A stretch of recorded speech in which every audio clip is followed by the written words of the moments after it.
तो चलिए आगे बढ़ते हैं हमारे आज के दिन के इस चैनल के दूसरे वीडियो की तरफ। इसके पहले भी एक वीडियो हम पब्लिश कर चुके हैं, वो अगर अब तक आपने नहीं देखा तो आप चाहिए तो हमारे चैनल के वीडियो सेक्शन में जाकर उस वीडियो को देख सकते हो।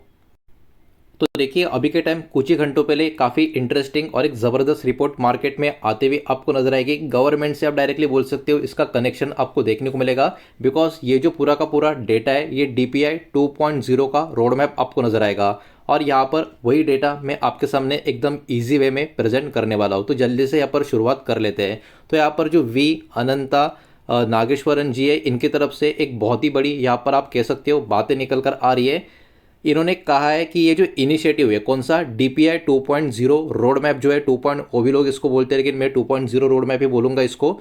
तो ये पर्टिकुलर जो इनिशिएटिव है या जो ये रोड मैप है, ये कहीं ना कहीं जो इनिशिएटिव जो होगा ये मदद करेगा इंडिया को हैंडल करने के लिए ग्लोबल रिस्क। मतलब अभी के टाइम बहुत सारे अनसर्टिनिटी चल रहे हैं जिसको लेकर बहुत सारे कंट्रीज परेशान है, उसमें हमारा भी देश आपको नजर आएगा। लेकिन DPI 2.0 का रोड मैप का अभी जो बात इस वीडियो के माध्यम से हम करने वाले हैं, ये कहीं ना कहीं इंडिया को इसी पर्टिकुलर ग्लोबल खतरा जो होता है उसको हैंडल करने में मदद करेगा। अब कैसे क्या, ये सब कुछ यहाँ पर इन्होंने बता कर रखा है।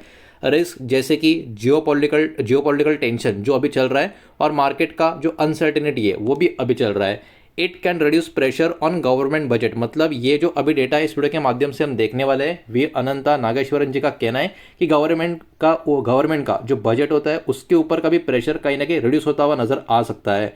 अब देखिए इसके साथ साथ इन्फ्लेशन को कंट्रोल करने में मदद मिल सकती है DPI 2.0 रोड मैप के जरिए। और सबसे बड़ा बेनिफिट छोटे फार्मर जो होते हैं, MSMEs जो होते हैं और डेली वेज वर्कर्स होते हैं, उनको इसका होता हुआ नजर आएगा। अब यहाँ पर इन्होंने चीज़ें और क्या क्या मेंशन की है ये भी हमको समझना पड़ेगा।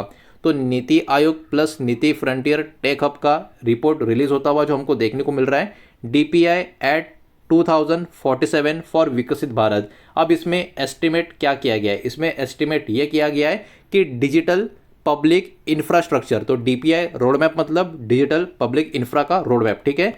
तो DPI कहीं ना कहीं कंट्रीब्यूट कर सकता है 2030 तक GDP में अराउंड 4% तक। तो ये वाला चीज़ यहाँ पर आपको देखने को मिलेगा और ये 4% GDP के लिए एक बहुत ही बड़ा नंबर है। इस बात को यहाँ पर आप ध्यान में रखिए। ये पूरा का पूरा देश का GDP का बात नहीं हो रहा है, ये सिर्फ और सिर्फ डिजिटल पब्लिक इंफ्रा कंट्रीब्यूट कर सकता है 4% तक 2030 तक GDP का। ये वाला चीज़ यहाँ पर निकल कर आ रहा है। तो इसके तहत जो गोल होगा, जो टारगेट होगा वो क्या होगा, स्ट्रांग और स्टेबल इकोनॉमी का ग्रोथ यहाँ से करना और कहीं ना कहीं बिल्ड रिसाइलेंस इन अनसर्टेन ग्लोबल कंडीशन। तो अभी के टाइम जो ग्लोबल कंडीशन में अनसर्टेनिटी हमको देखने को मिल रही है उसमें किस तरीके से हम आगे लेकर जाए उसके ऊपर कहीं ना कहीं यहाँ पर फोकस किया जाएगा। ये कहीं ना कहीं इस पर्टिकुलर DPI का एंड गोल यहाँ पर हमको देखने को मिल रहा है। अब देखिए what is the big opportunity, इसमें बहुत बड़ी अपॉर्चुनिटी कहीं ना कहीं क्या निकल कर आ रही है। रिपोर्ट्स कॉल्स करंट टाइम, मतलब अभी का टाइम के हिसाब से रिपोर्ट यहाँ पर बोल रहे हैं once in a generation opportunity, ये कहीं ना कहीं नजर आ रही है। और इस पर्टिकुलर इसमें इंडिया कहीं ना कहीं बिल्ड कर सकता है एक मजबूत डिजिटल इकोनॉमी का बैकबोन। ये कहीं ना कहीं यहाँ पर बात निकल कर आ रही है। मतलब इंडिया अभी जो ग्लोबल माहौल का अनसर्टेनिटी चल रहा है इसको कहीं ना कहीं एक बहुत ही बड़ी अपॉर्चुनिटी की तरह देख रहा है और देखना चाहिए। ये वाला कहीं ना कहीं एक आउटकम इस पर्टिकुलर डेटा से, रिपोर्ट से यहाँ पर निकल कर आ रहा है। अब इसमें कुछ डिसेंट्रलाइज एग्जीक्यूशन या इंपॉर्टेंट स्ट्रैटेजी भी यहाँ पर हमको देखने को मिलेंगे। इसमें राज्य यानी स्टेट्स जो होंगे वो लीड करेंगे डेवलपमेंट के ऊपर, खास करके डिस्ट्रिक्ट लेवल की यहाँ पर बात हो रही है। सेंट्रल गवर्नमेंट की बात करें प्लस नीति आयोग की बात करें, ये करेंगे सपोर्ट, फंडिंग और गाइडेंस का सारा चीज़। फोकस होगा लोकल सॉल्यूशन के ऊपर, कोई वन साइज फिट नहीं सबके लिए। उसके अलावा रीजनल इकोनॉमिक्स को बूस्ट करने के ऊपर यहाँ पर ध्यान दिया जाएगा। तो ये कहीं ना कहीं डिसेंट्रलाइज एग्जीक्यूशन या इंपॉर्टेंट स्ट्रैटेजी इस DPI के तहत यहाँ पर हमको देखने को मिल रही है।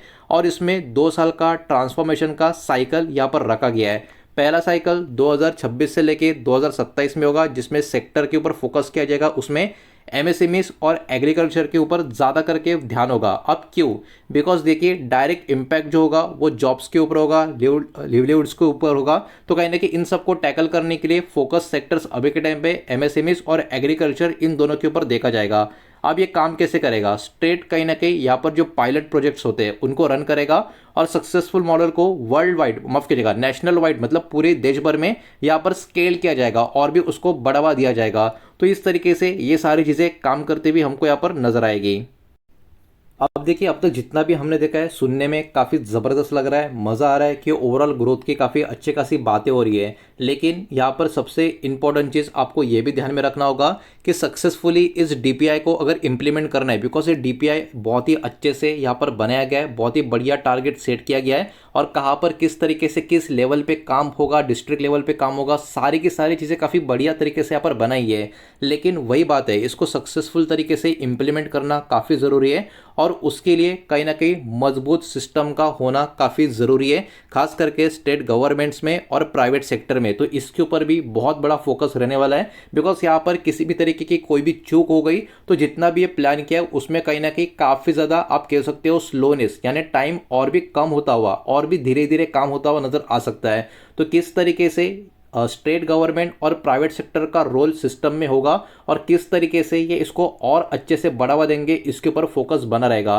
सेंट्रल कोऑर्डिनेशन का सेटअप के ऊपर भी यहाँ पर बात किया जा रहा है मिटी की तरफ से, मतलब ministry of electronics and informational technology की तरफ से, जिसमें नीति आयोग कहीं ना कहीं क्रिएट करेगी। इसमें अलग अलग सेंट्रल कोऑर्डिनेशन के टीम्स, उसके अलावा एक्सपर्ट्स के कुछ एडवाइजरी ग्रुप भी होंगे जिसमें डीपीआई प्लस एआई के एक्सपर्ट्स होंगे और ग्रुप होगा एक एक्सपर्ट ऑर्गेनाइजेशन का। तो देखने वाली बात है कि ये सब अगर सही तरीके से हो गया तो कहीं ना कहीं ये जो डीपीआई में बातें लिखी गई है 2030 तक बहुत ही बड़ा ग्रोथ अपॉर्चुनिटी यहाँ पर हमको जीडीपी का ग्रोथ में यहाँ से मिलेगा डीपीआई के थ्रू, तो ये भी होता हुआ नजर आ सकता है।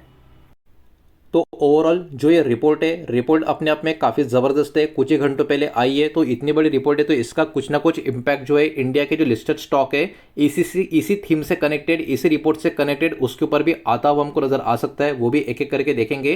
लेकिन वीडियो को प्लीज़ लाइक कर देना, वीडियो को शेयर कर देना। पहली बार चैनल पर आ चुके हो तो चैनल को भी सब्सक्राइब जरूर कर देना। तो देखिए, यहाँ पर जो भी शेयर मैं आपको बता रहा हूँ ये कहीं ना कहीं इनडायरेक्ट या थीम बेस्ड आपको देखने को मिलेंगे। ये किसी भी तरीके का बाय सेल का रिकमेंडेशन नहीं है, इन्वेस्टमेंट का एडवाइस नहीं है, इस बात को यहाँ पर आप ध्यान में रखें। तो देखिए, पहले सेक्टर की बात करें, डिजिटल पेमेंट और फिनटेक के ऊपर इस न्यूज़ की वजह से फोकस होगा, जिसमें 197 कम्युनिकेशंस मतलब पेटीएम ये वाला नाम आपको नजर आ रहा है। एसबीआई एचडीएफसी बैंक के ऊपर भी यहाँ पर फोकस होगा, because digital payment and fintech में भी इनका काफ़ी अच्छा खासा एक्सपोजर आपको देखने को मिलेगा। उसके बाद आईटी और डिजिटल इंफ्रा की बात करें तो टीसीएस, इन्फोसिस, विप्रो, इनके ऊपर बाजार का फोकस बना रह सकता है। उसके बाद टेलीकॉम एंड कनेक्टिविटी की बात करें तो रिलायंस इंडस्ट्री, भारतीय एयरटेल के ऊपर फोकस बना रह सकता है। एमएसएमई और डिजिटल इकोसिस्टम अनेबल्स की बात करें तो देखिए, यहाँ पर आपको ये नाम शायद से पता नहीं होंगे, लेकिन ये एमएसएमई प्लेयर्स आपको देखने को मिलेंगे। एमएसएमई में ये दोनों कंपनीज के नाम आपको देखने को मिल जाएंगे। तो ये टोटल 10 ऐसे नाम है अलग अलग सेगमेंट से जिनके ऊपर इस खबर का इम्पैक्ट आता हुआ हमको नजर आ सकता है।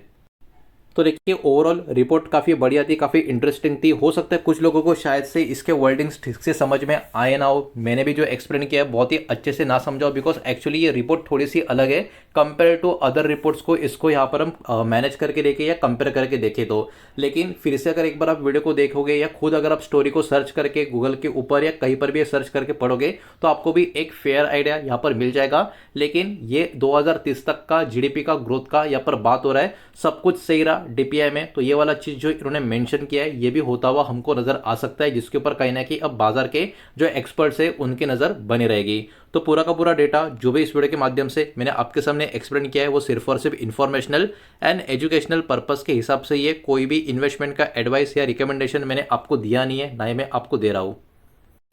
और जो भी स्टॉक के नाम आपने इस वीडियो में देखे थे, जो मेंशन मैंने किए थे, वो टोटली बेस्ड है सेक्टरल रिलेवेंस जो न्यूज़ का था उससे। तो उम्मीद करता हूँ वीडियो आपको समझ आया होगा, पसंद आया होगा। तो वीडियो को लाइक करें, दोस्तों से शेयर करें। पहली बार चैनल पे आ चुके हो तो सब्सक्राइब भी कर देना, और कोई भी स्टॉक में निवेश करने से पहले खुद की स्टडी रिसर्च जरूर करें, फाइनेंशियल एडवाइजर की सलाह जरूर ले। मिलते हैं नेक्स्ट वीडियो में, धन्यवाद।